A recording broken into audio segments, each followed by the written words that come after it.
Hello friends, in the previous session, we looked at some of the debates related to scope of sociology. How the former school wanted to restrict sociology to a certain specific area. It wanted to make sociology an independent field of study. But at the same time, the synthetic school, it advocated that there can be some collaboration between different social sciences. It advocated synthesis of different social sciences to understand society. Because they felt you cannot understand society from only one side. You have to look at all the angles. And if you're looking at all the angles, the scope of sociology is bound to be wide. So this is what we had studied in last session. But yes, there have always been debates related to the scope of sociology, and there have always been debates, or there have always been advocates in other disciplines who have said that what sociology is doing, that is the same thing that we are doing. So in this particular session, we will find out what is the difference between sociology and some other social sciences. Now, keep one thing in mind: these kind of topics, okay, they're very easy to understand and they're very easy to answer. And definitely one question is there from this area. So please make sure that you at least revise it once before you go for the exam. Because sometimes you might forget a couple of points. And since you should be expecting a question from this part, you should not be using out marks. Okay? That really hurts. At least from these kind of questions, which are very, very easy, straightforward questions. So there are different questions whether sociology is a discipline in itself. These kind of things have been raised time and again.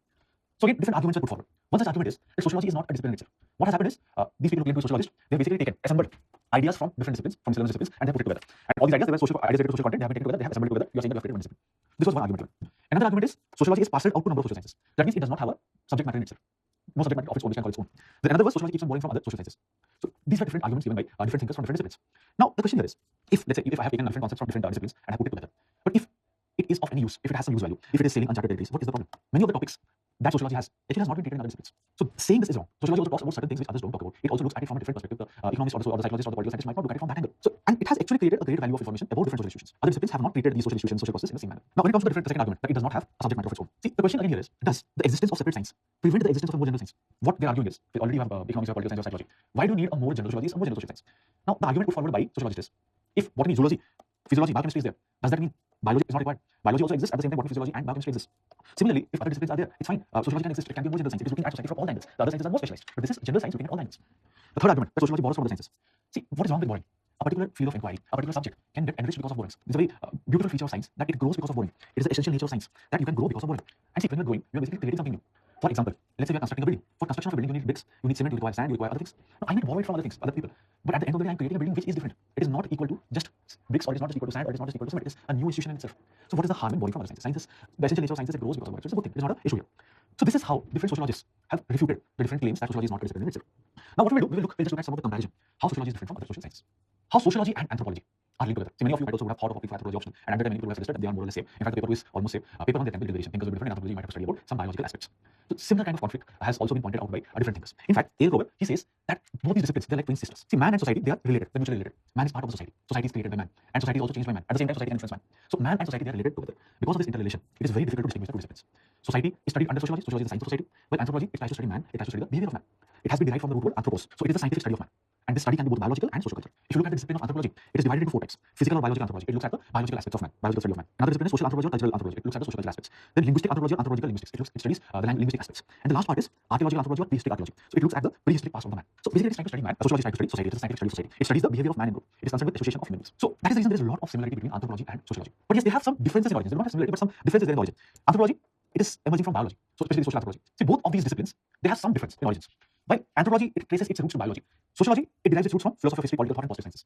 If you remember, we had discussed about modernity in Europe and emergence of sociology. One thing we had discussed, philosophy of history. Enlightenment thinkers, they also played an important role here. And sociology, we have been trying to fashion it as a positive science. Okay, so early sociologists have always tried to make it a positive science. They have always wanted to use methods that have been used in natural sciences, in physical sciences to understand society. But initially, the two disciplines had some cooperation, but later on there was some divergence. For example, anthropologists, they will try to focus their attention on smaller societies, simpler societies. Sociologists, they will try to focus on larger societies, industrial societies.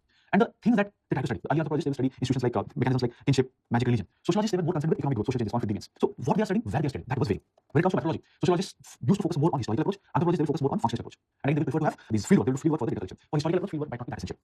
See, there have been some differences, there have been some convergence between these disciplines, but there is also a lot of interdependence. For example, anthropology helps in the growth of sociology. It provides knowledge about ancient societies. If you want to understand present society, we can take help of anthropology. So understanding present society, which is the domain of sociology, it can be helped by anthropology. Origin of family, marriage, religion, all these things, it can be better understood through anthropological knowledge.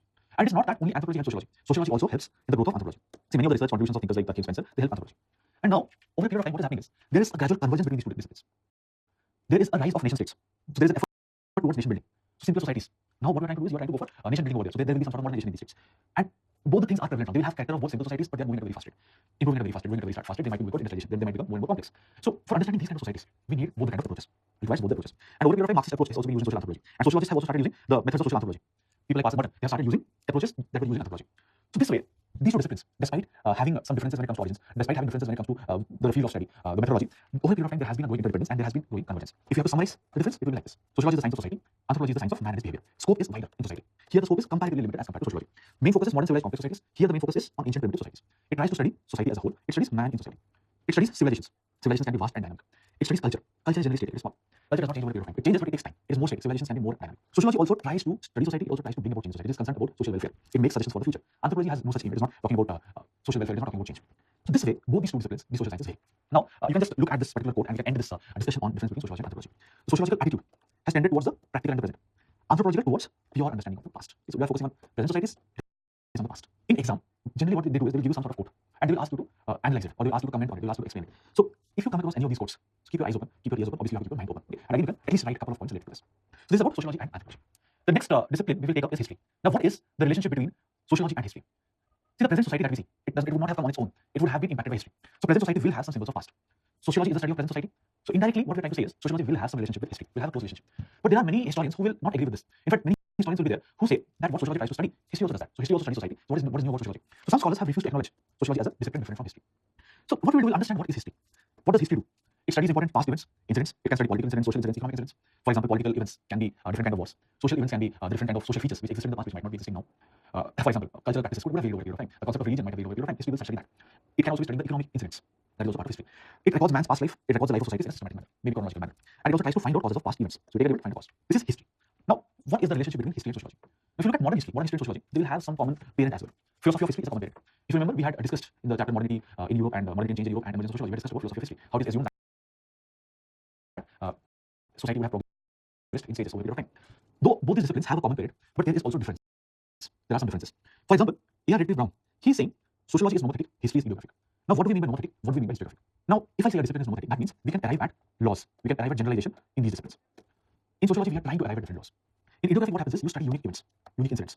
For example, in history, you will study the reasons for World War I. You will study the reasons for World War II. You are studying the reasons for French Revolution. So you are looking at that unique incident. Well, what will sociology do? Sociology will try to find out the reasons for conflict. It will find out the reasons for different kind of wars. It will find out the reasons for conflicts between nations, between states, and it will try to come up with some generalization. So it is not looking at a unique event. It is looking at the overall thing. That is the difference here. But yes, this classification might not be always true because again there are some studies, some historical studies which can be more nomothetic than some sociological studies. One example is Aristotle's historical study, Religion and Rise of Capitalism. It is considered to be more nomothetic than Weber's study of Protestant ethics and capitalism. What is the subject matter of these disciplines? Now, sociology and history, they will differ in this aspect. A historian tries to understand the interplay between a personality and the social forces, while a sociologist will understand the social forces themselves. So that will also vary. But both these disciplines, they will enrich each other. History enriches sociology. See, history is nothing but a collection of data. It is a record of the past. It is a record of past social customs, social matters, social information. Sociologists can use this information. And nowadays, sociology is also being studied from a historical point of view. That is also happening. At the same time, sociology has history. Now, historians are also studying caste, class, family. They're using sociological data. History is also being studied through sociological angle. And in recent times, there is also convergence.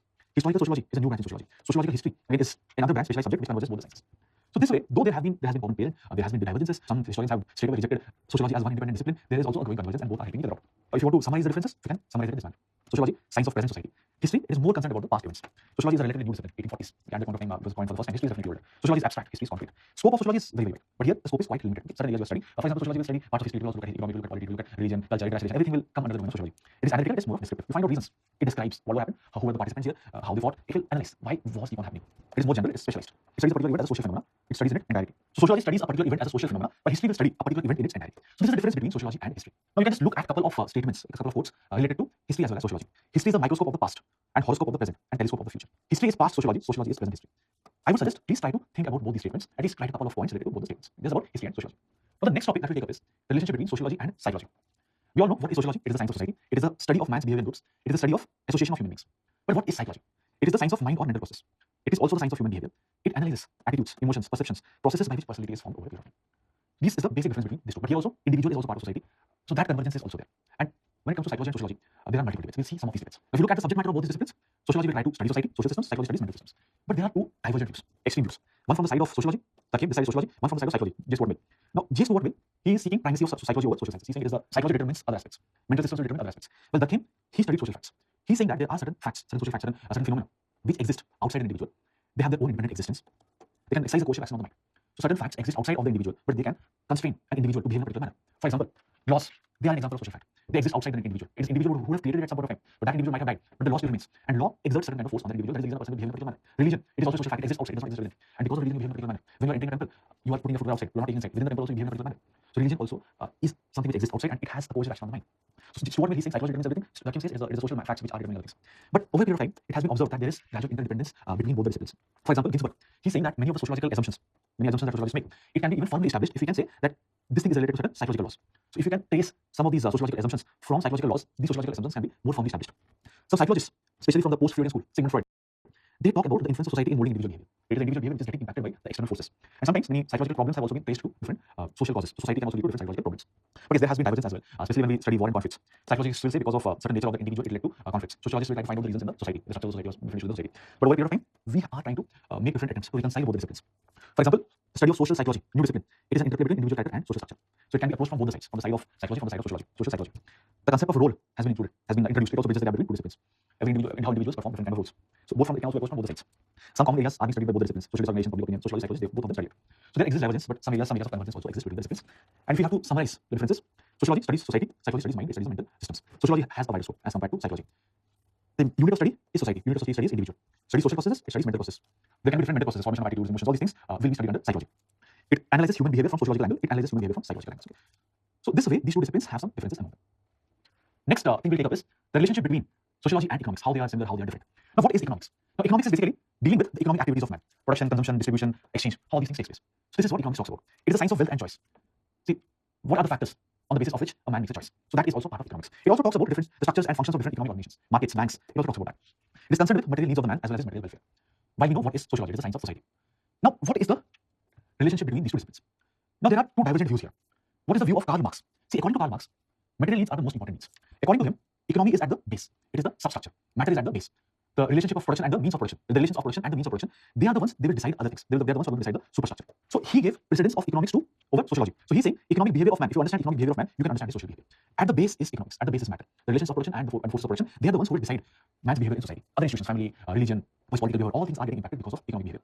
Well, sociologists, they feel that this thing basically is a very reductionist approach. It ignores many of the social factors. Social factors can influence economic behavior. Parsons and Smeltzer, they try to show that economic theory is part of sociological theory.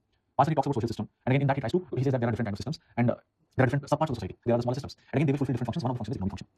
Weber also tries to find a link between economics and society. Wirtschaft and Gesellschaft. Economics and society is the name of the book. They also find the relation. So this is a divergence. Marxist thinkers, they differ, sociologists, they differ. But over a period of time, there has been an increasing interaction between the two disciplines. For example, Barbara Cotton, in her study, The Social Foundations of Wage Policy, she finds out the sociological determinants of wage and salary differences in Britain.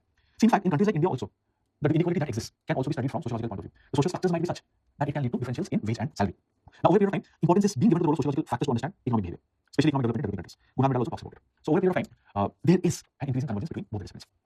So, if you have to summarize all these things, sociology is the science of society. You already know it is the science of wealth and choice. Sociology is much younger discipline. It is older.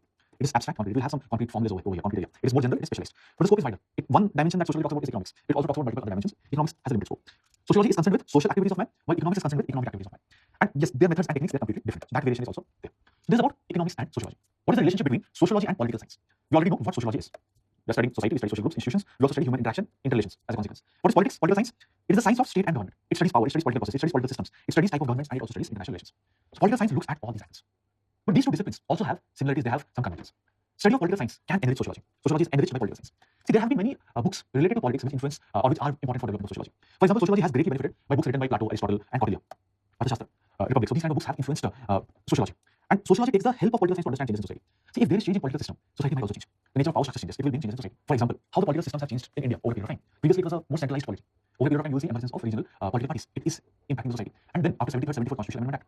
So, panchayat institutions are local bodies. They are getting constitutional mandate. So again, there is decentralization of power. It is also bringing change in the society. So change in political system can bring change in society, and that is what we are trying to study here. Political science also gets enriched by sociology. See, many of the political problems that you see can have a social cause. So if you are understanding society, you can also address these political problems. So solution of many political problems can be done or it can be solved with the help of sociology. Among these two disciplines, there is an increasing convergence as well.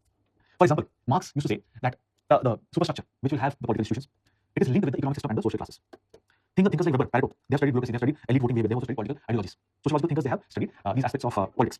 Both functionalism and social system approach is using politics as well. So we'll be studying functionalism, we'll also be studying social system approach. Social system approach has been given by Parsons. We'll be studying that in detail. There also he talks about political system, how political system helps in integration. So we'll study that. And over a period of time, there's a great interest in Marxist sociological studies among these political scientists as well. There is more convergence as well. The changes that are taking place, the political changes that are taking place, and as a result of which there will be changes in the politics as well. The changes which are taking place in peasant tribal caste societies, they belong more to the domain of sociologists, anthropologists than political scientists. So ideally, the changes should have been studied by political scientists, but since these features are also there, they have dominance of some other elements, very simple societies. So sociologists, anthropologists should also be studying these things. In recent times, modern state is promoting or is getting into welfare activities. Welfare should ideally have been the forte of sociologists, welfare activities. They're focused on social welfare. But now modern state is also getting into it. So again, this is also an area of convergence. Sociology is also criticism to political activity and political thinking over a period of time. Some areas are studied by both. War, conflicts, propaganda, authority, they're studied by both. For example, Weber studies authority in sociology. And over a period of time, there has been emergence of a new discipline, the discipline of political sociology, convergence of both political science and sociology. Now, if you have to summarize the differences that we talked about, so sociology is the study of science and social relationships, while political science studies state and government. Sociology, more general, it has a wider domain. Political science is limited and it is specialized. Sociology studies both unorganized, organized, disorganized society. Political science primarily studies politically organized societies. Sociology studies the social activities of man. Political science studies the political activities of man. Political activities can be political risks, whether you're participating in elections, whether you're going for political activism, all these things, whether you're joining a pressure group and you're putting pressure on political parties, it will also be part of it. Sociology is a newer discipline, political science is older. Sociology is concerned with both formal and informal relations. Political science primarily talks about the formal relations. And sociology analyzes both conscious and unconscious activities. Political science focuses on conscious activities. Voting behavior and participating in elections, these kind of things are the forte of political science. So this is about sociology and political science. Now, what is the linkage between sociology and philosophy? Now, if you look at the subject matter differs. Philosophy tries to find out some ultimate principle from a multitude of facts. They try to understand reality in totality. One ultimate principle which will help you explain everything. That is what they try to do. While sociology explains societies in terms of facts which is observed in the society. On the basis of empirical facts, you arrive at some generalization. So subject matter has some variations. Philosophy did not be on the basis of empirical facts. Now, how they have emerged over a period of time. If you look at it, both of their emergence, at least modern philosophy and sociology, both are emerging because of the social crisis in Europe in the 19th century. Here we're talking about modern philosophy, not the entire discipline of philosophy. But between these disciplines, there is also some linkages. For example, the philosophy of sociology, it tries to examine the different methods, arguments, concepts of using sociology. Philosophy of sociology means you're creating a body of knowledge about sociology. So it understands methods, it understands concepts, it understands arguments using sociology. Moral and social philosophy, it studies values. And one of the subject matter of sociology is nothing but human social behavior, and it is guided by values. So moral social philosophy studies values, sociology studies human behavior, which is guided by values. If you are studying sociology, it also leads to philosophical quests. That means if I'm studying sociology, at the end of the day, I might come across with some generalization, I might come up with some theory, I might come up with some law. So indirectly what is happening, there is some philosophical quest. Indirectly what is happening is the body of knowledge is increasing. So there is a philosophical quest. At the same time, philosophical reflections can lead to development of sociology. If you are questioning things, if you are reflecting upon things, it will also lead to development of sociology, can lead to generation of hypothesis. If hypothesis proves correct, again, sociology will get benefited. So over a period of time, there is increasing collaboration, there is cross-fertilization between both the disciplines. So this is the linkage between sociology and philosophy. So this sums up our discussion of comparison between sociology and different social sciences. This particular topic is important because here we are trying to define what sociology does and how it does it differently from other disciplines. Yes, there are other areas of convergence, we are accepting that, but what you have observed, there is some difference as well. So this sets sociology, or this makes sociology distinct from other disciplines. Another reason why it is important is this particular discussion, because yes, this is important from an exam point of view. Generally, we have one question, not two questions, two questions will be more, but you should be expecting one question from this area. And generally, it is straightforward, it is easy to answer. Most of the time, they will give you some quotation linking two disciplines. You have to identify the linkages. You might have to give your opinion in for or against the statement. So keep that in mind. This sums up our discussion on sociology and other social sciences. Thank you.